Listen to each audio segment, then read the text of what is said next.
I will take you with me. You might learn something. About soccer? Nah, mate. Not about soccer. And for fuck's sake, stop saying soccer.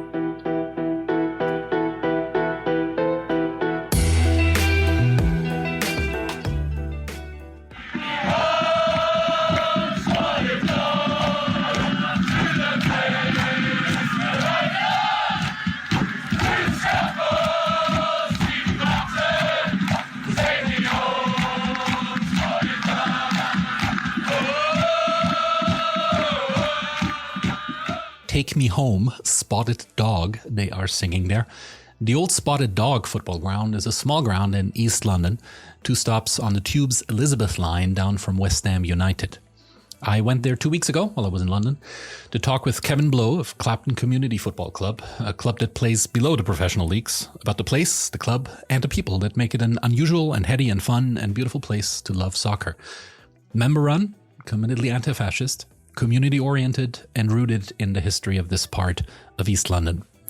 We recorded outside in the stands, which gets you a good sense of the place, I hope, and we'll give you an audio tour of the place as well, but it also means you don't have studio quality.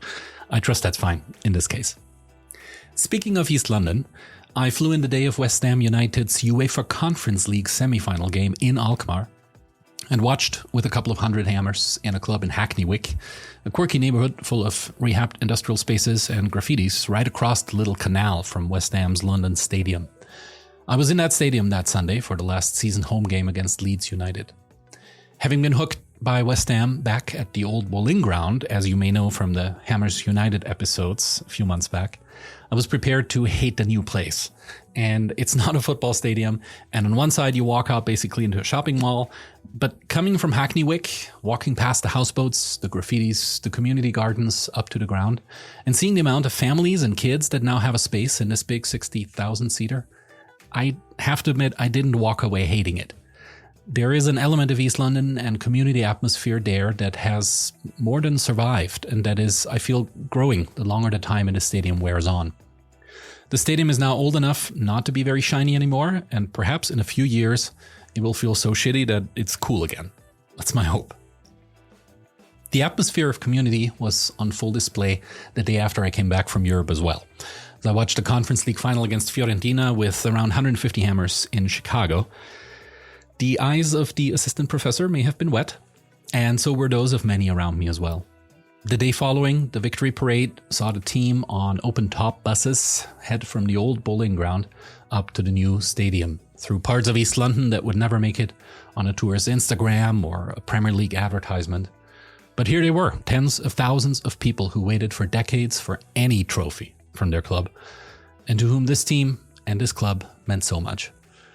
And I think the bond between the millionaire players on the bus and the people in the streets seemed somehow genuinely mutual. So as much as Clapton Community Football Club, not the Premier League, is my ideal of football, I will treasure these moments too. Thank you for the congratulation messages I got from some of you as well. If you want to know my 2 cents on the hype around Lionel Messi and his transfer to the US, hold tight till the end of the episode, and maybe till an op-ed in a paper or a journal soon as well. So on to the Old Spotted Dog ground in Forest Gate, East London. Contact me on Twitter. Please do rate the podcast in your app and spread the word to your friends who are interested in a different take on soccer as well. The culture, the history, and the politics behind what happens on the pitch. It does mean a lot to me. Thank you. You're sitting in the press. It's not a box. Shelf. The press shelf. In the press shelf on the stand here at the Old Spotted Dog ground in East London, home of Clapton Community Football Club.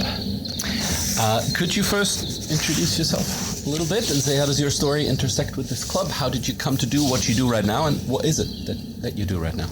So my name's Kevin Blowe. I am currently one of the trustees of the charity that runs the ground. The ground itself is owned by Clapton Community Football Club, but is managed by the Old Spotted Dog Ground Trust. I was the treasurer formerly of Clapton Community FC, and I've been coming to this ground for 10 years, since 2013. originally as one of the Clapton Ultras group that started following the club that played here before,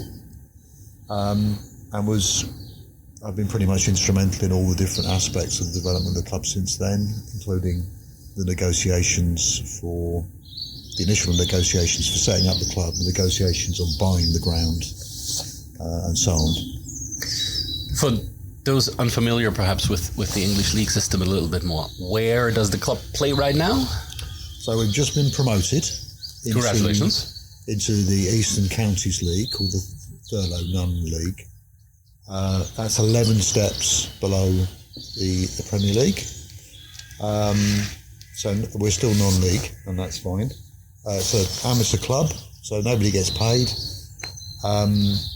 And we have been really going as Clapton Community Football Club since 2018.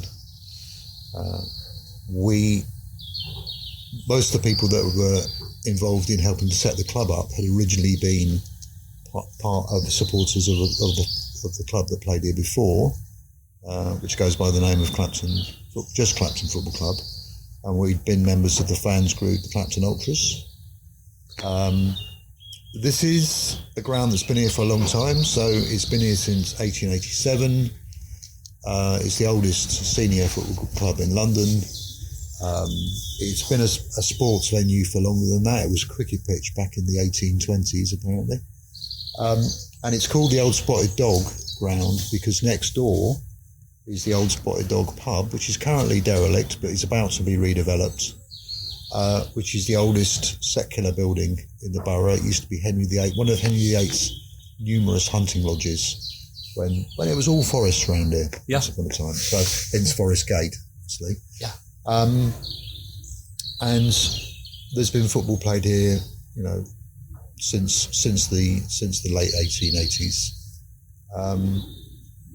We took over this ground in the middle of the pandemic in July 2020, after the previous occupants basically failed to pay the rent, and the ground was taken back by a brewery, Red Star Clubs and Bars, who basically then had to decide what to do it, and we put in a proposal to them to take it over, initially to lease it, and then during the course of the negotiations, which I was really heavily involved in, they said, "Do you want to buy it?" And we were like, "Yeah, that's definitely something we'd like to do."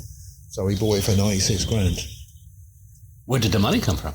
I mean, we'll get into the whole story of how the Community Football Club came to be in the first place. But yeah, so we were in a how position... do you buy a football ground? Well, we were in a position to do it because we had capital. So we actually borrowed all the money, all 96 grand, so that we could pay it off over a period of time from not from a bank, because it's really hard to explain to a bank, any of the banks, what it is that we wanted to do, but from an outfit called Cooperative and Community Finance, which just funds cooperatively run enterprises. So a lot of it is like buying back community pubs. That's the sort of thing that they tend to fund. But we obviously had a pot of money that, because obviously this place needed to be done up, which came from the sales mainly of our away shirts, which I will probably need to come back to. Yes, we'll come back to that. Which was a bit of a phenomenon, starting in, well, basically 2 weeks after we first played a game, and where we became partly a football club and partly a distributor of merchandise. So there we are. Well, since we're sitting here in the press shelf, could you maybe give the listeners a little bit of a visual image of this ground and what would be going on a match day? Across from us are standing terraces that look kind of makeshift. Yeah, so across from us who would be there? So across from us is what's called the scaffold. Yeah. Which is basically a ramshackle stand. It's two ramshackle stands, or at least two different roofs on it? Is that right? Yeah, it's kind of a bodge job, really. Okay. And next to that is an old shipping container which has got Clapton painted on it. Yes. And then Another shipping container. Another shipping container. Another shipping container which has just got it's got the stuff for the men's first team and their youth training, and then there's a shed which has got our mower in it. The ground itself is beautiful because it's just been reseeded. So it's a beautiful green space surrounded by a white metal, very old white metal fence.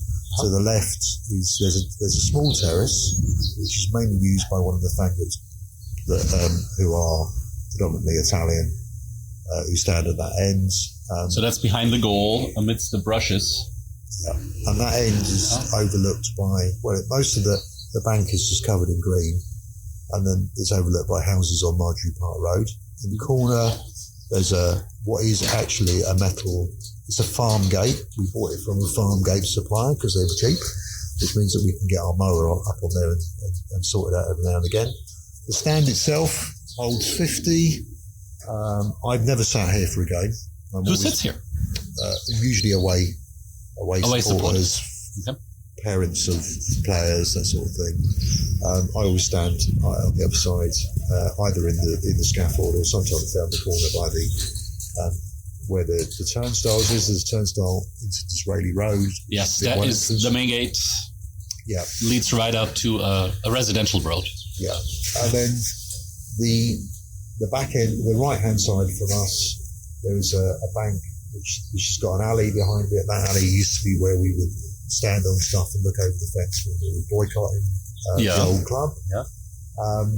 And then there's the clubhouse, which is the bar and space, and behind that is a warehouse that we bought. I bought the house that we bought in December, which includes our change rooms and a big space that we're hoping to turn into a community sports venue. So possibly martial arts, boxing. I mean, whatever. But it was for a long time. It was used as a tyre factory. And actually, the money originally that was provided for it was intended to be for community sports. So that's what it's going to be used for eventually. Yeah. But I mean, that's some way down the line. It needs a new roof. Yeah. And it needs completely redoing. But it'll be great when it's done. And then beyond that is another set of turnstiles and the entrance out to Upton Lane. And on the corner there is the pub, the Old Spotted Dog. The Old Spotted Dog. It's been empty since 2004, but it's been bought by somebody who originally was going to develop it into a hotel. It may end up being housing now because the hospitality industry is having a bit of a hard time. But the pub itself has to be. It's part of the condition of planning permission. And there's a reasonable chance that we may end up running that as well. Because the guys basically said, if you want, let's talk about that when it's ready. So we may end up running the pub as well. So there's a chance that the football club will be running it, managing it. Yeah. Wonderful. One day. Yeah. Obviously, we've had to get used to running our own bar first. So one thing at a time. Yes. Well, I got a wonderful tea from there. So. And on the pitch, what would we encounter on a game day? Well, it's quite a big pitch actually. For things, quite a wide pitch. We've actually pushed it in a little bit because we needed a bit more extra space around it. We're going to make some changes. I mean, there isn't a regulation size pitch. It has to be within certain limits for the FA. So does that suit your style of play? The size of pitch? What? We as I said, we've narrowed it slightly, but I mean, the style of play varies because both the men's and women's team play on this pitch, and the way they play is very different. The women's team actually, in many ways, is often more fun to watch because it's a lot less just hoofing the ball up the field. It's a lot more skillful. I mean, I really enjoy watching the women's team play. It's really good. So on match days, we will have the scaffold will be full. This will usually be relatively full. The stand we're in will be relatively full. And then, obviously, the teams come out and play half-time. Everybody's kids just flood onto the pitch. So, and then we have the problem of we don't have stewards. We have what are called safety reps. So We don't have people telling people what to do. Right. I assume members as well? Yeah, they're all members. Trying to shepherd their own little princesses and various people here. Lots of dogs. There's always lots of dogs. If you've got a spotted dog, then you're particularly welcome, obviously, for understandable reasons. Yes. So we do have a Dalmatian that turns up regularly at games. But lots of people's dogs are here. And then a license allows us to be able to let people have a drink by the side of the pitch, and we're able to sell beer outside two positions. One just outside the clubhouse and one over here, to the right of the stand, and that's it really. It's going to be interesting to see what that's like in the depths of winter on a cold, bleak November evening, maybe because the league we're in now, we're more likely to be able to play evening games. One we were in before, most of the teams didn't even have a fence around their ground, never mind floodlights. So, and you do have lights? We have floodlights. Yeah. So looking forward to, there will be a few evening games, and they're always a good laugh as well. Yeah. So evening games, just especially in a neighborhood ground like this, something very special. When you then turn into the road and you can see the lights on. Yeah, exactly. And you hear the noise. And then we've got some work to do just to make sure our neighbours are happy. So lots of people have been really, really pleased to see the transformation of this, because obviously they were looking over a bit of a derelict site before, and it's a really nice green space now. But obviously we need to let people know when we've got games coming up, to make sure that they're aware of it, and all that sort of the ongoing community stuff that needs to happen. Yeah. But there we are.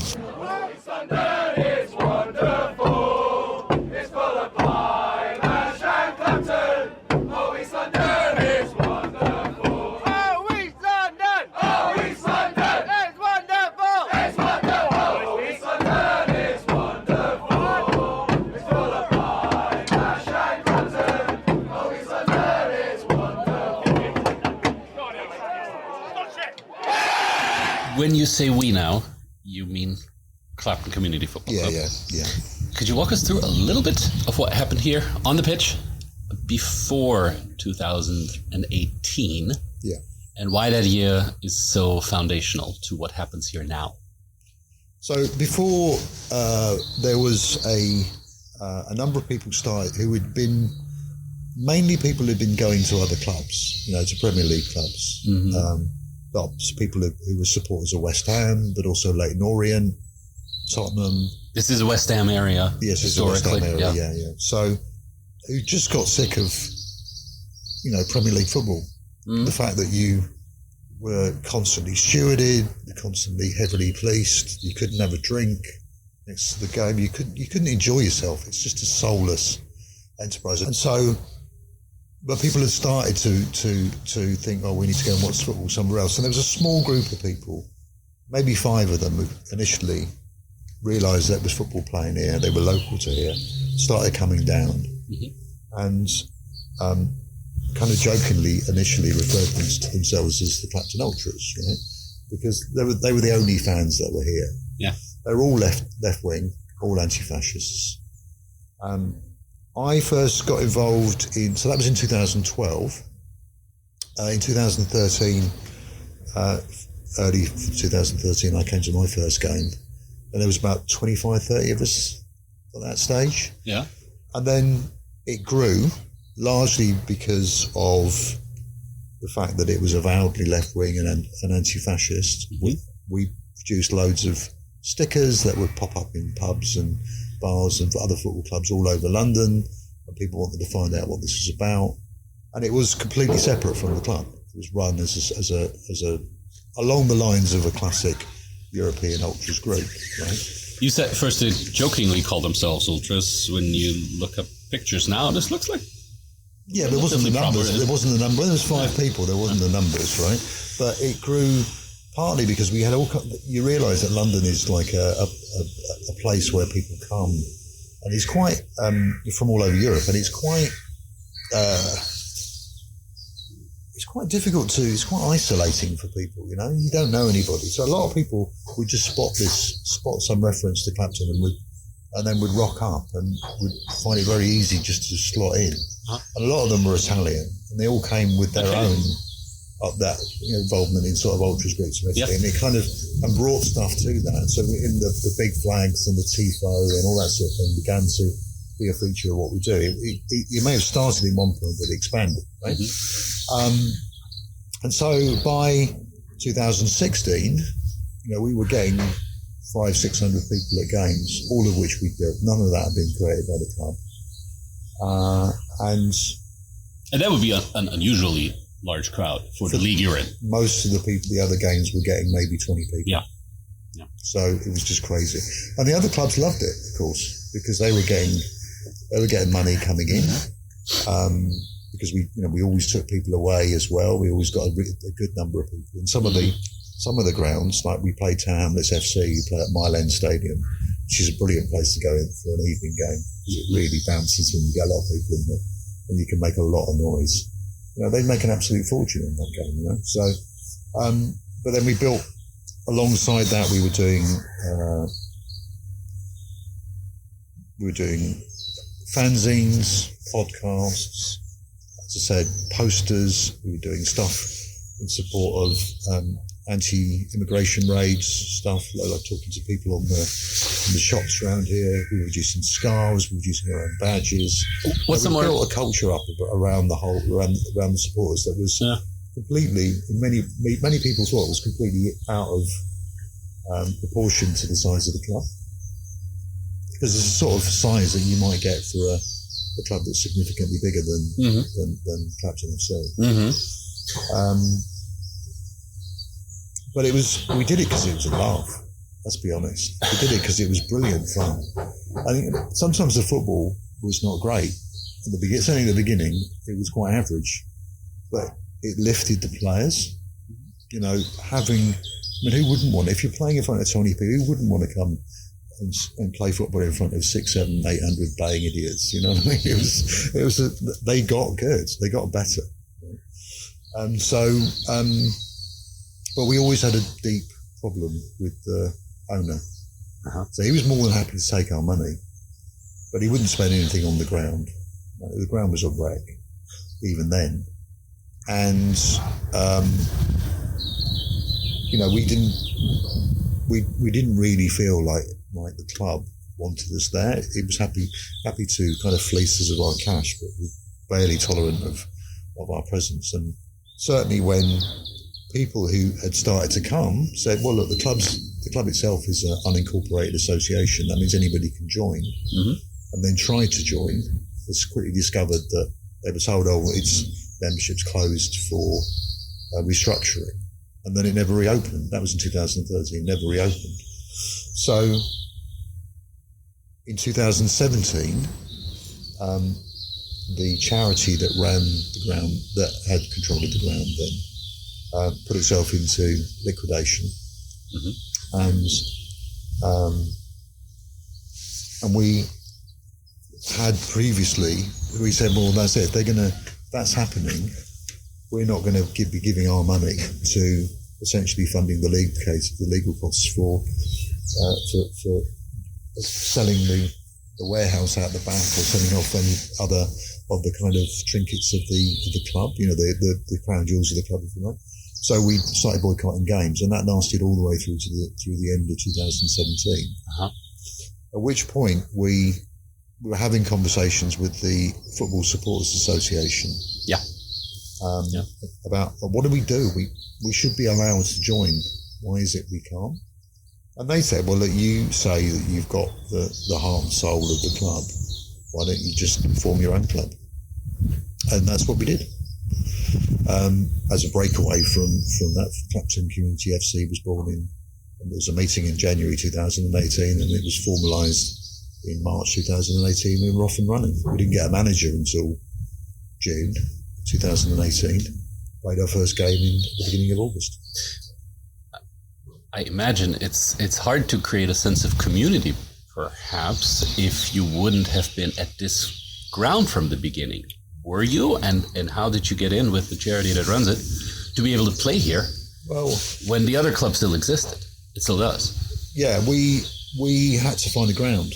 So and there's an absolute dearth of available pitches in East London. So we ended up in Walthamstow. And there's a pitch, side pitch there that we were able to use, and we built, with money that we'd raised, we built our own stand there, which we need to get back actually because we paid for that. But which is it's at the Matchday Centres, which is up in the north part of Walthamstow, and we called it the Stray Dog, which was obviously the indication that we were out there somewhere still. And we started playing, and we did exactly the same thing. We built it on reputation. We encouraged people to come. At the end of that first season, we had the biggest gate. Still the biggest gate we ever had, over 1,000 people. But there was always that sense that, for many of us, that there was an attachment to this ground. Yeah. So obviously the other club carried on playing, but then hadn't been paying its bills, and in 2019 the ground was basically shut by the owners, so it was sealed off, and for a year it sat empty. And so our negotiations were about, as I said, about trying to get a lease. Eventually we were able to put in a bid. We bought the ground, and in July 2020 we opened the gates to, shoulder high weeds and everything basically falling apart. And ever since then we've been trying to get the ground ready, because initially we still couldn't play it. Right, there's no way you could have put a team out. And the thing is that all we did was get the lease for the ground. The warehouse that sits over the back is where the changing rooms are. And without changing rooms, we couldn't play. Our men's team couldn't play. So we went through a whole process of seeing whether we could raise the funds to build our own changing rooms on the spot to the right of here. There's an empty space to the right of the stand that we're in now. And that almost started, but unfortunately the two things happened. One is the workforce for the company that we were using were all Ukrainian, and they all down tools and went to fight against Russia. And then the cost of living crisis just pushed up the cost of all the materials that we needed to have. And so we tried to recost this, and it was 3 times more than we originally had budgeted for, so we couldn't do it. Anyway, so that meant that we were stuck. And then the insolvency service, the government insolvency service that had taken over, should have been overseeing an insolvency specialist dealing with the assets of the old charity that was here, basically sacked him because, for reasons that I won't go into, and took over the ground. And of course, they don't normally have direct responsibility for property, so they were keen to get shot of it. So then in the end they said, we'll make you an offer, do you want to buy it? And we said, yeah, okay, we'll buy it. So that was completed in December of last year, and then we had to then fix our changing rooms so that we could get our men's team back. It was a bad rush to get that done by the 31st of March, which is the FA deadline for ground work. Before we get to the Matt Dash here, what happened to the other club, and what did they say?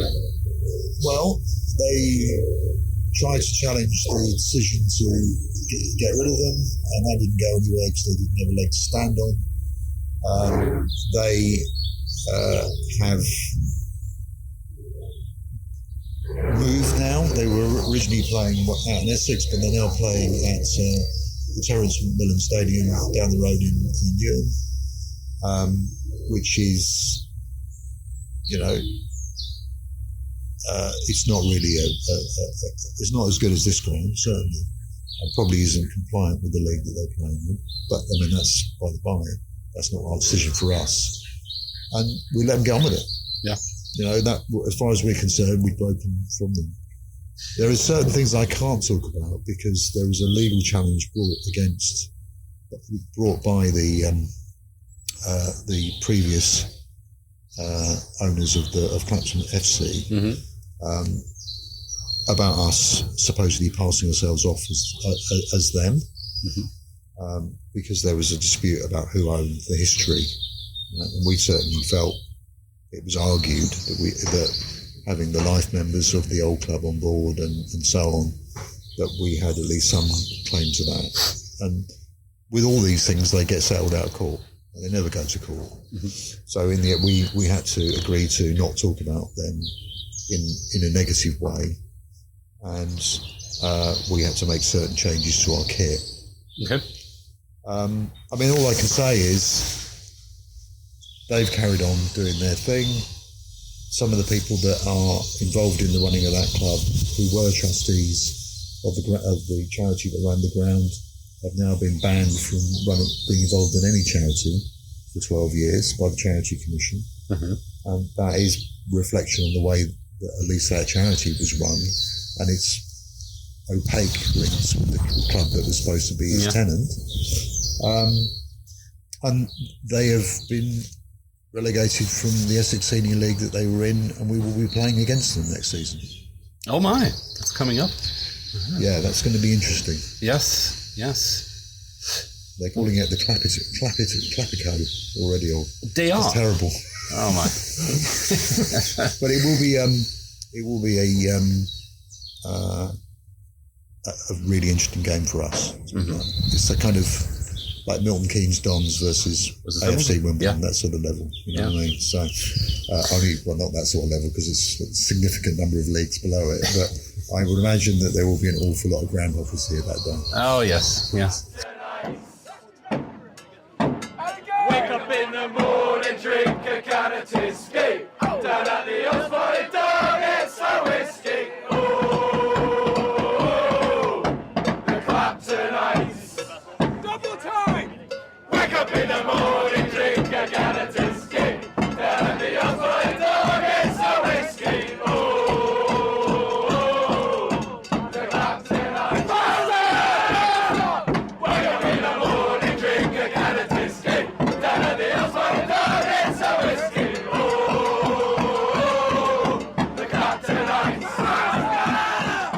What would have happened if you had not gotten to move back here? How important is this place for the identity of the club? Would you have stayed up at the Stray Dog and gone on your merry ways? I guess we would have done. Yeah.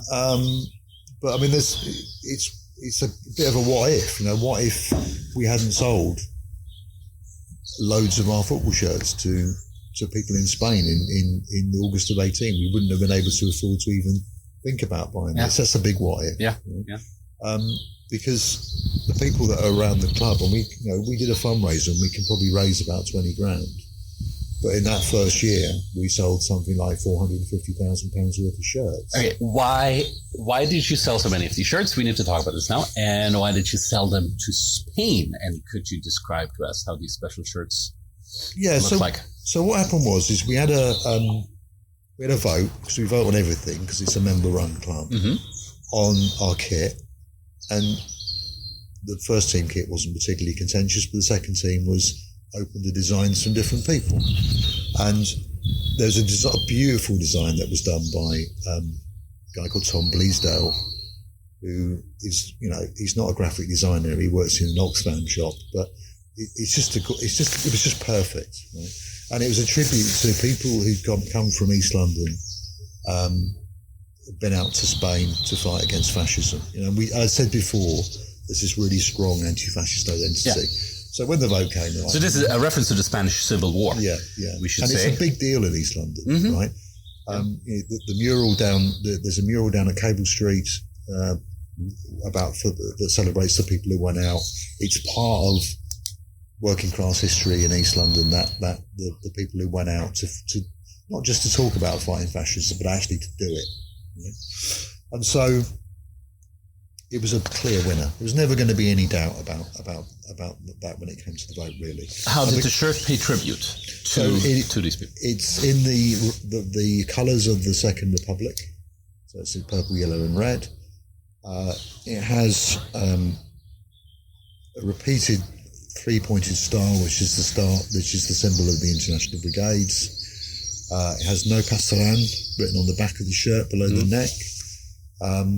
And Rage Sport, who produce it for us, which is a workers' cooperative based in Italy, their logo happens to be 3 arrows. Okay. So Yes. not a political Gold. symbol at all. It's actually the logo of the manufacturers, and we absolutely maintain that. So It overlaps with, It just so socialist similarly. Yeah. So, and we thought, maybe we'll sell 250 copies. So we did a launch for that in 2018 at a brewery in Hackney, and we sold the 50 copies that we had that night. And we ordered some more, probably with most of the money that we had.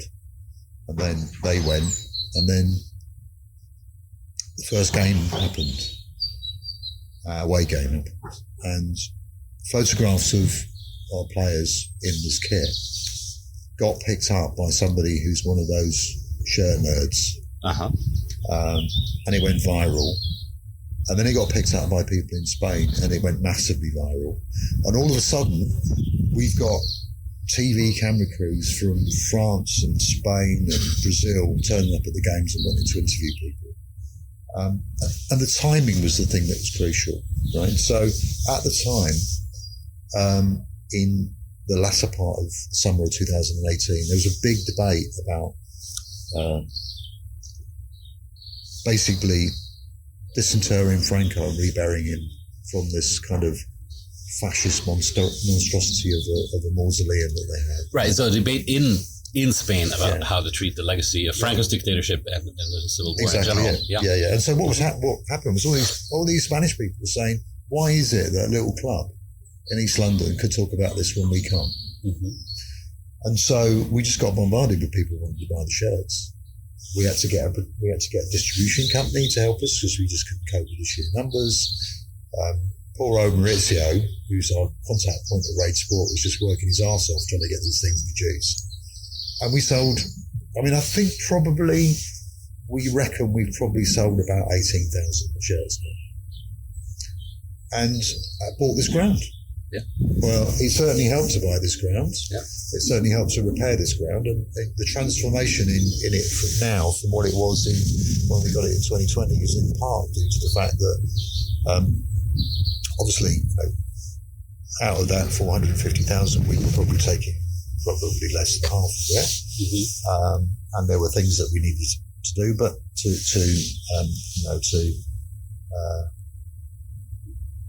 equipment that we needed to buy and security that we needed to do for this place and all the rest of that stuff. But just having that, knowing that there was the money there available to do the place up was the convincing argument that meant we got the loan. And of course, the longer term thing is that we also still sell them, right? There are still people, periodically something will happen. Like we did a tweet in April celebrating the anniversary of the Second Republic. Yep. And all of a sudden we sold another 300 shirts. This is amazing. We need to do it. I need to get this shirt. One of the things that we set aside is some money we're going to put over to my right, under one of the trees there. We're going to put a memorial to David Marshall. David Marshall is one of the people that fought in Spain, and his wife lives over the back of the Marjorie Park Road end. She's still alive. She's the president of the International Brigades Memorial Trust. She's local. She's in her 80s now. And we've got one of David's poems, and we're going to do a tribute. I imagine that when that goes up, we're going to get a load of people in Spain again saying, how is it you can do this? Yeah. How is it you can talk about this stuff? And we can talk about it because we're proud of it. As simple as that.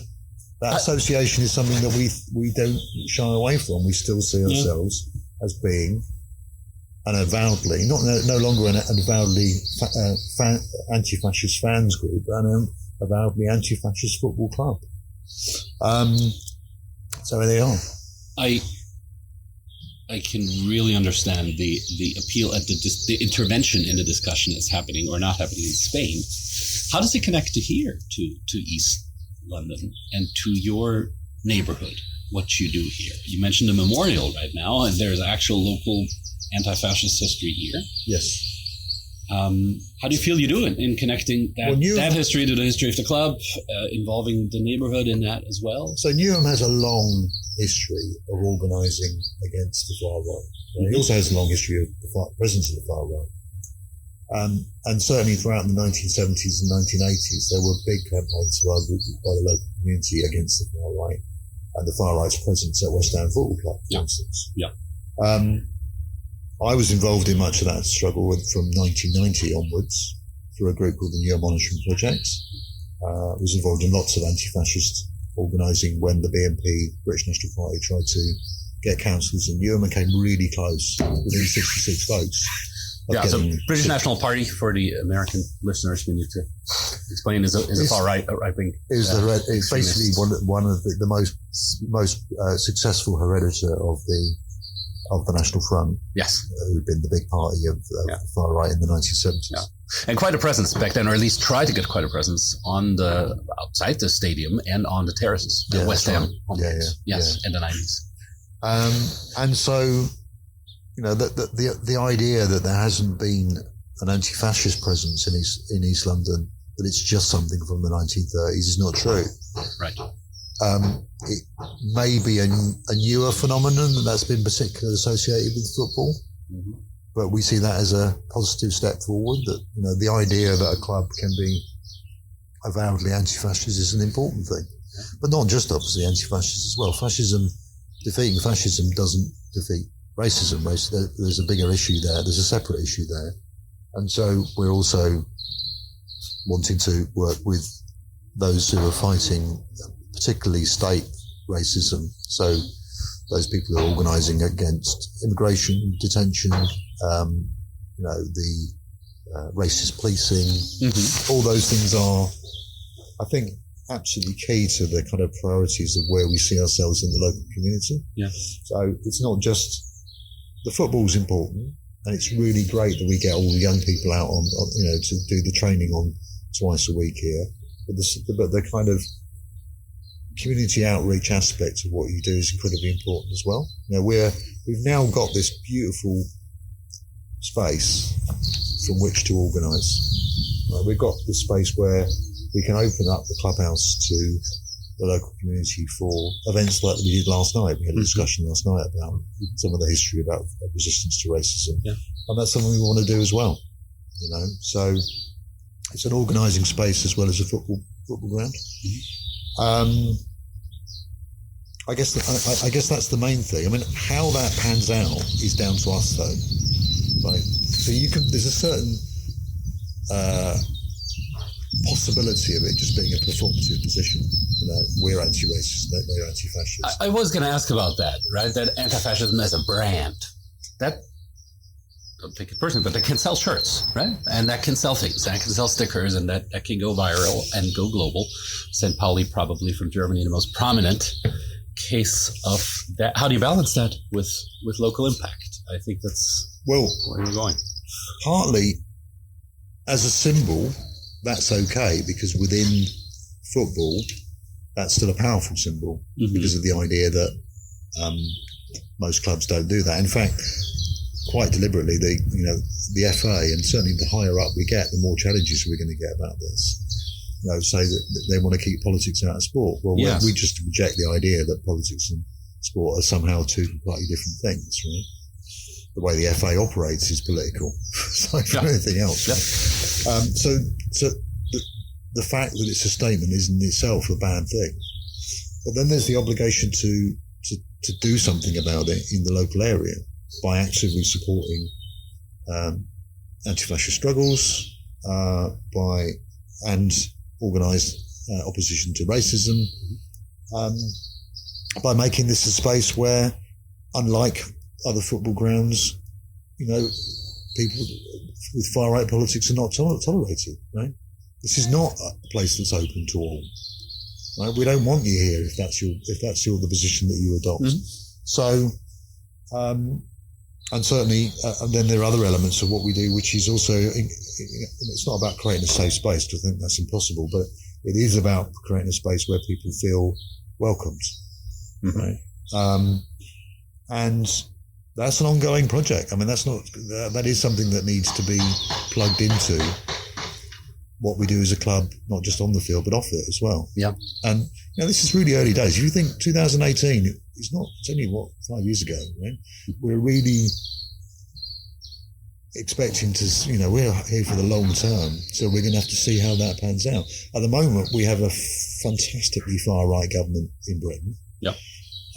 With policies that are absolutely pushing the centre of the conversation to the right. Even if they replace the opposition Labour Party that comes in, has got a deeply, horrible authoritarian streak to it anyway, and it's probably not going to be bringing back some of the worst aspects of what the government does, particularly on immigration. And that we've got a culture war that's taking place, which is being fueled by the media. Right? All of that means that there is a need for people who care about this stuff to take a stand, and we've got 2,000 members around the world, but a lot of people from East London, and we've got a space from which we can organise from. So that's what we're going to do. The newly founded football club is rising to stardom. Not because of the sport, though. Their kit has gone viral online. Demand is so high that they have even stopped taking new orders. The fan-owned Clapton Community Football Club wants to stand up against fascism and designed the kit specifically to honour this sentiment. To know what the meaning of it and what it stands for, it's a very proud feeling to pull it on. The red, purple and yellow shirt is inspired by the flag of the Second Spanish Republic, whose army fought in the Spanish Civil War against Franco's nationalists. The back of the shirt features the slogan, "No pasarán," meaning they shall not pass, which was used by anti-fascist fighters in the 1930s.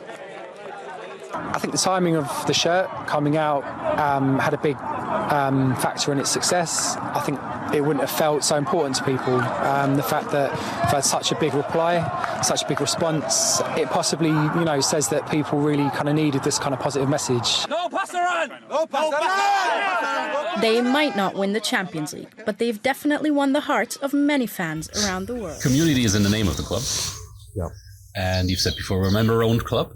We vote about everything. How does the daily life of a member-owned club look like? Because I'm sure some of the listeners won't have encountered that, won't quite be familiar with the concept. Well, we adopted a model which was a bit of an experiment, really. So we effectively, we scrapped the position of chair. There was no chairman, and we stripped the board of directors of almost all of its powers. So it was a nominal, legal position that you have to have.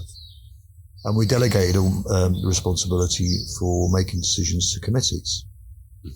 And partly and what that does is that it means that they have a budget that they look after and they can get on and make most decisions, the day-to-day decisions. In the area that committee is working on.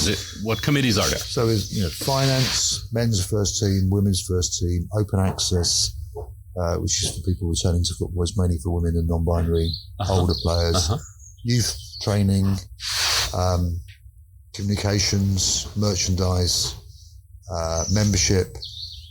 We did have we had an e-sports committee, which didn't really survive very long. That didn't manage to really get off the ground.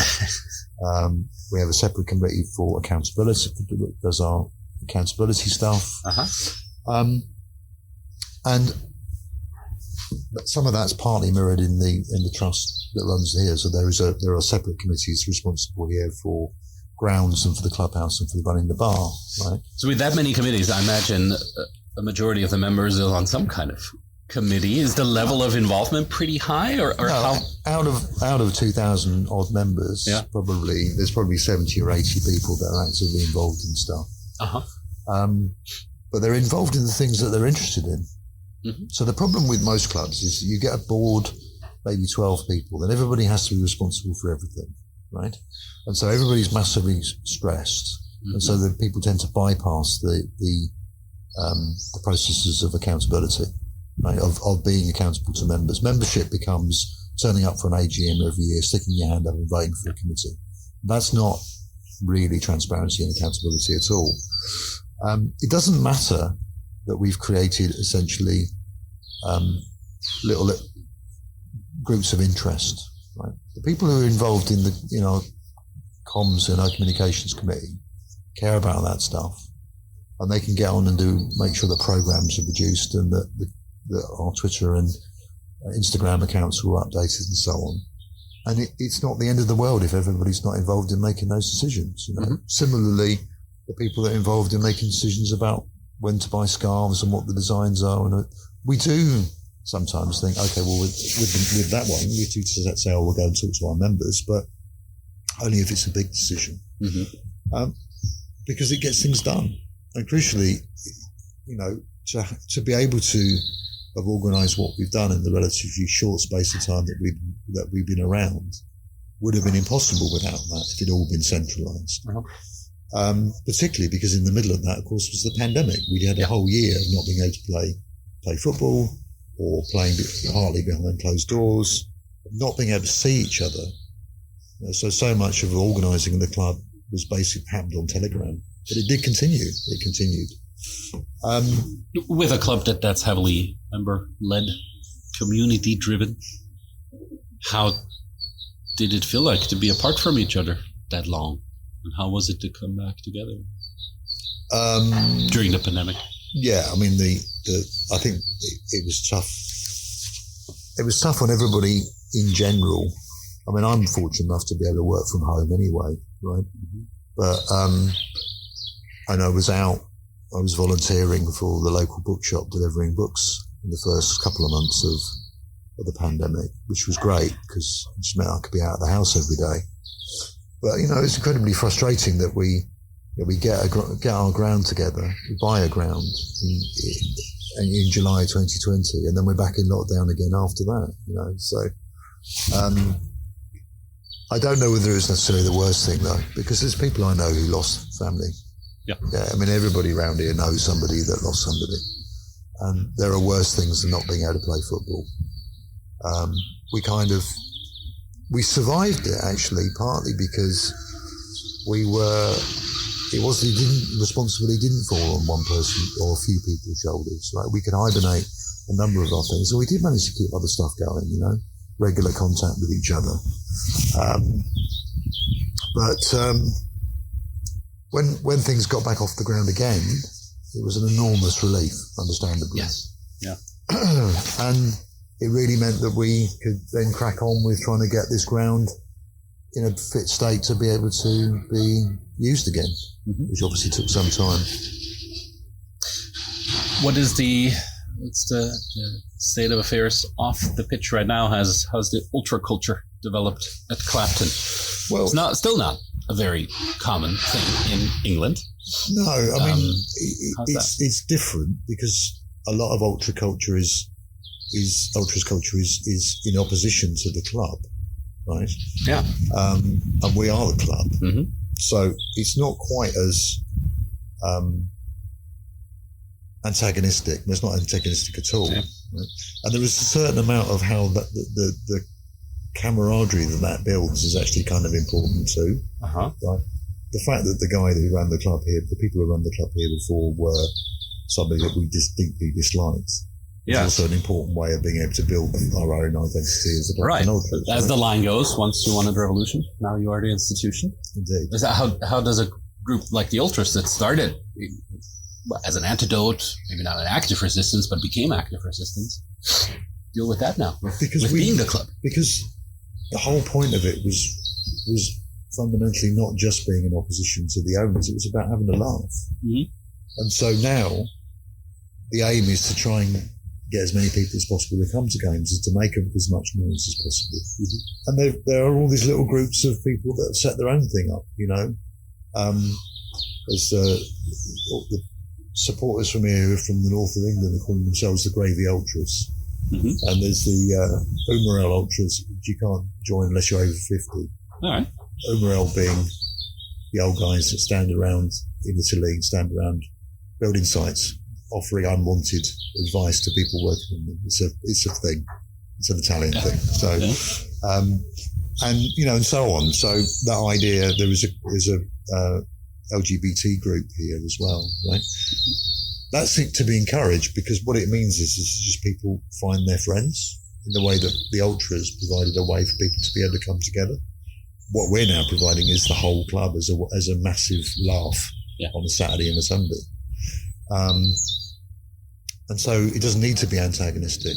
There will be times when we will find problems, particularly when we're going away, I'd imagine, where we're not treated in the same way by some of the people we go. I mean, certainly last season, we've had a few problems with FA officials making complaints about us making too much noise at women's games. Too much noise at a football game. Yeah. I hear it's a problem. Well, it's not a problem in their league that often, I'll tell you that. So and that is just the fact that sometimes it makes you think, actually, it's a reminder that we are a bit different from the other clubs that we play in this league. And that's something that makes us happy, really. Uh-huh. I mean, one of the great things about the upcoming international game the St Pauli game we got you're playing St Pauli's women's game, women's team, while their men's team is playing against Scotland. That's right. Yeah. What's good about that is that we'll actually have some other supporters here for a change. Mm-hmm. And it's actually it's good when there are other supporters, because you kind of bounce off each other with some of that. I mean, obviously it'll be a sympathetic set of people. Yes. And actually at this level, generally speaking, that is true. That occasionally, when we play clubs that have got a few supporters, there's a certain amount of banter between both sides, It's all good natured because, as I said, I mean, even the referees here and the linesmen are not getting paid very much. They're getting expenses, basically, which is why shouting abuse at the referee is not encouraged at this level. Yeah. Because poor bloke's only getting paid 50 quid. That's not really on, to be honest. So, I've lost the thread of what I was saying. So that game will be a great opportunity, but we're up another level now. Yeah. We've got a whole new season. It's going to be much better for us because most of the teams we're playing are in East London and Essex. It's a lot less travelling all the way across London to places near Heathrow Airport and so on. There's a couple of interesting games from that in terms of where we go. And there's some old friends as well. Mm-hmm. There's some old friends in that league. And the team that we broke away from got relegated, and we will be playing them next season. So, Since you talked about international friends right now, in the clubhouse, there's scarves from a great many clubs, fan groups, all over Europe. I don't know, maybe outside of Europe as well. How do these people find you? Is that the kind of thing that happened when the shirt came out? And do these brotherhoods and sisterhoods just emerge organically? There is a net. So the Clapton Ultras were part of a network called Alerta, which is the anti-fascist fan groups, and they do a biannual thing called Anti-Ra, which we've been to a couple of times. I think the last one was actually at St Pauli, but it's been other places as well. And that came out of the Fair Network, I believe. May well done. Football Against Racism in Europe. Yeah, may well have done. And anyway, but also the world of those people who like football and are politically on the left or anti-fascist is pretty small, right? So people know who Clapton are if they know that. And we get lots of people who come here just because they want to, because they don't get that this is this little club in East London can exist, I guess. Yeah. And generally speaking, they just come here and have a really good time. And we have this thing about people leaving their scarves. We put them up on the wall, which we kind of picked up from some of the Celtic supporters clubs that we've been to, because they do that a lot. Mm-hmm. So we encourage people to leave a scarf. And we've had people mainly from Europe, certainly from Scandinavia, France, Germany, Spain. So, and it's good. It's good to remind ourselves that we're part of this bigger thing, which is a belief that football is not just about money and Saudi ownership and all the rest of that rubbish that goes with the Premier League. Mm-hmm. Yes, amen.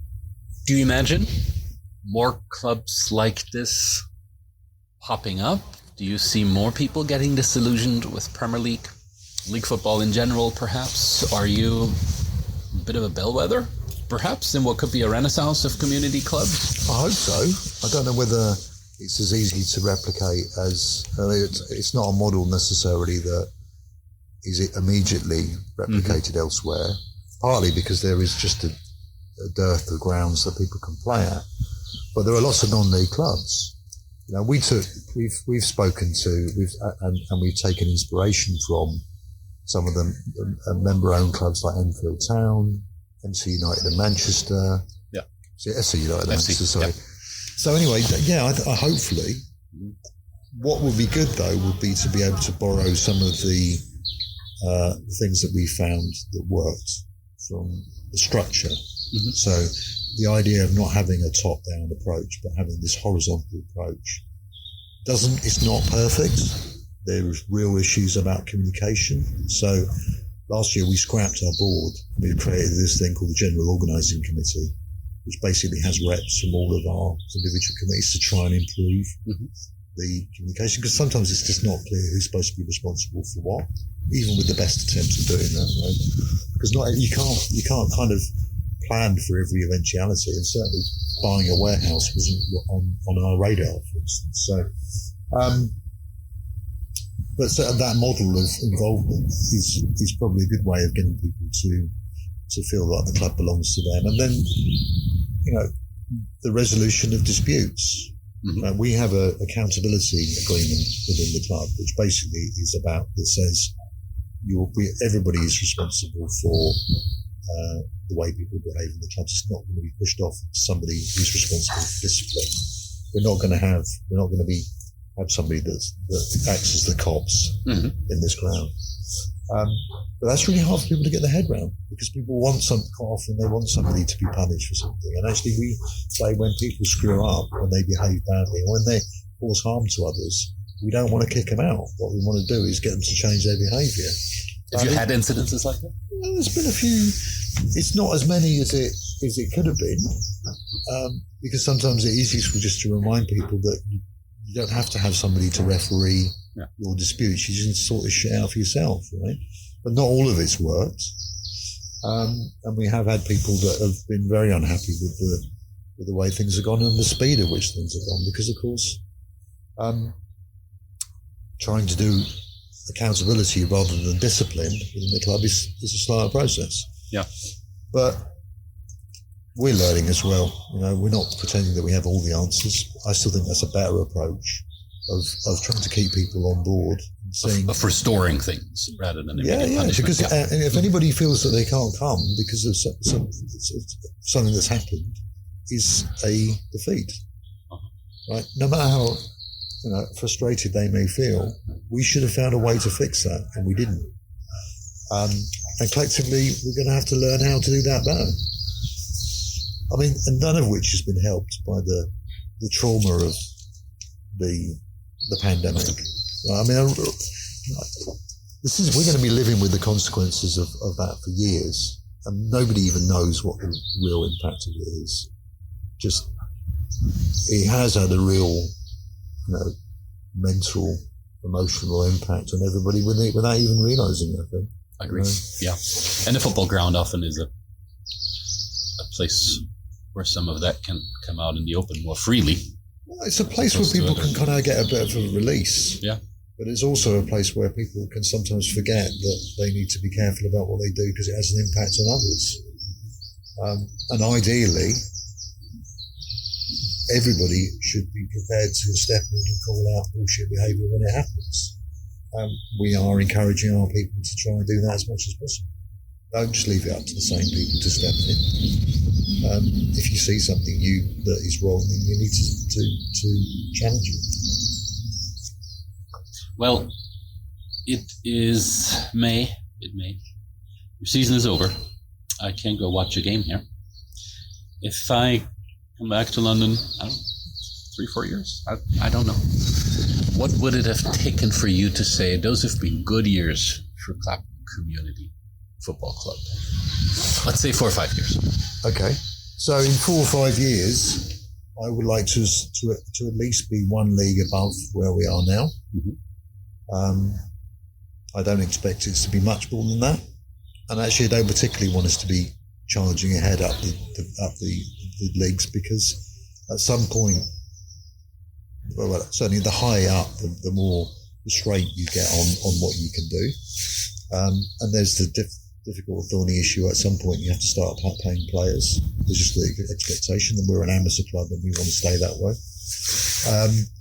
I would certainly hope that our regular numbers are ones that other clubs would look at and say, how the hell are they doing that? You know, so regularly 8,000-9,000 people at games would be amazing. 8,900 or 8,900? 8,900. Okay. Right. This ground probably doesn't hold more than 2,000, and it probably wouldn't be safe to do so.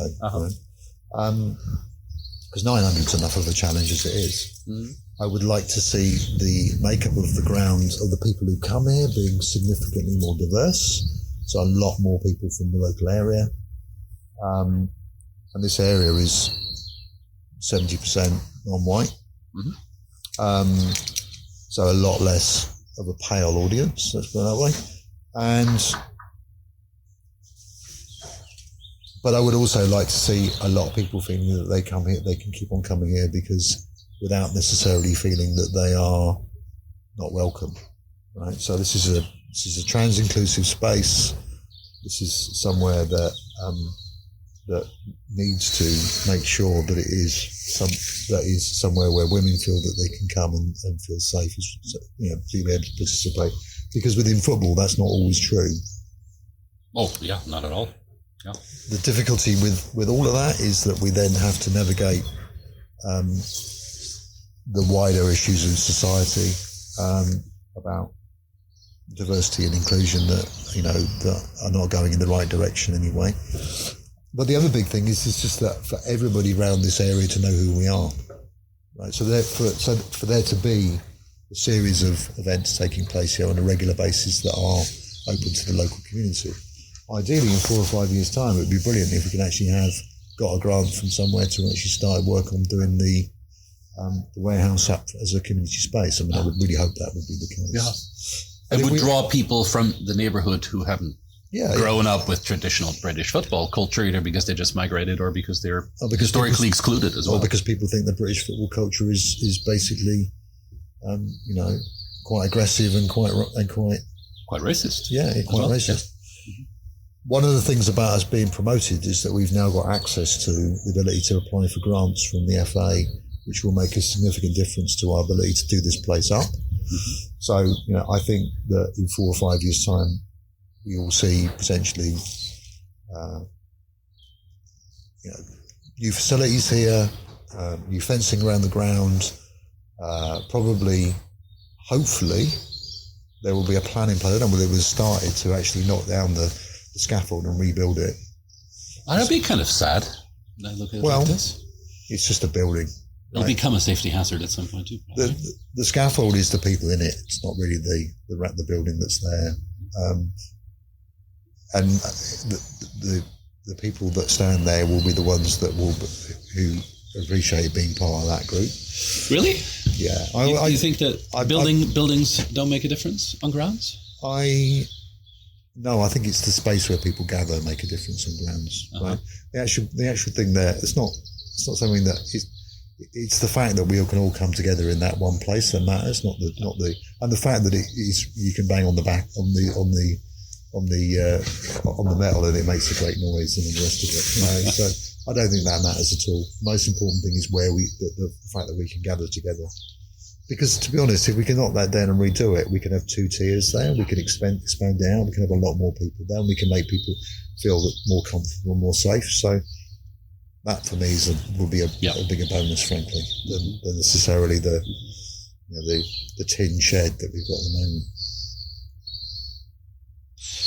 Very good. Okay. And all that in 4 or 5 years? Well, look what we've done in 5 years so far. Right?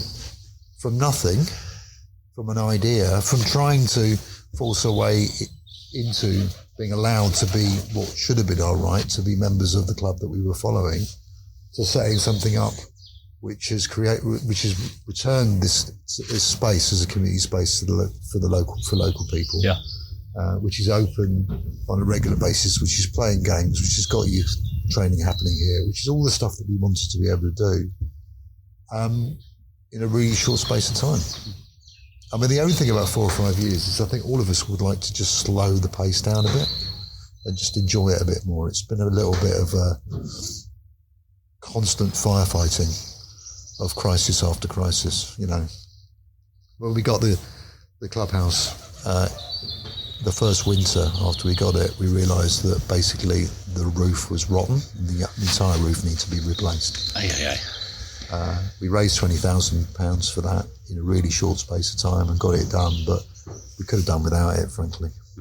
You know, because there's so many other things that need to get done here. I think the other final thing is just to make sure that we've got enough people that are engaged in actively being involved in the running of the place, because there's always a great enthusiasm for things at the beginning. There's always loads of people who want to volunteer behind the bar. There's loads of people who want to be trained up to drive a mower because that sounds great. But you've got to do that week in, week out, because we now own this place, right?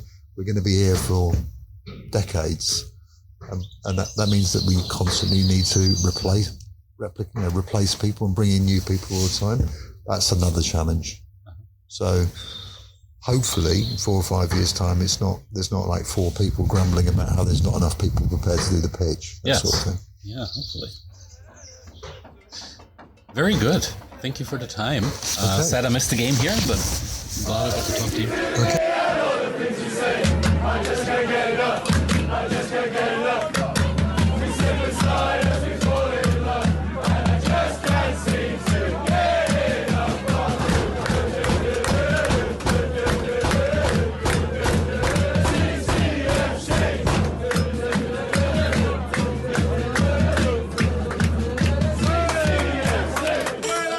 I got more than one question about Lionel Messi and the transfer to Inter Miami that became public this week. And yeah, I mean, I can see some upsides, I guess, for soccer in the US, but I think a lot of the hype is quite misplaced. If you follow the media coverage of some of the most prominent soccer journalists here, the future of soccer has apparently just all of a sudden got a lot brighter. Roger Bennett, one of the 2 Men in Blazers, very popular podcast, tweeted that ticket prices have already begun to spike in every city he's due to play in. The circus is beginning. The buzz, the hype, it's here. It's enormous. Yet some similar accounts, similarly oriented media say other things, like this will be a huge moment for US soccer. It could be transformational.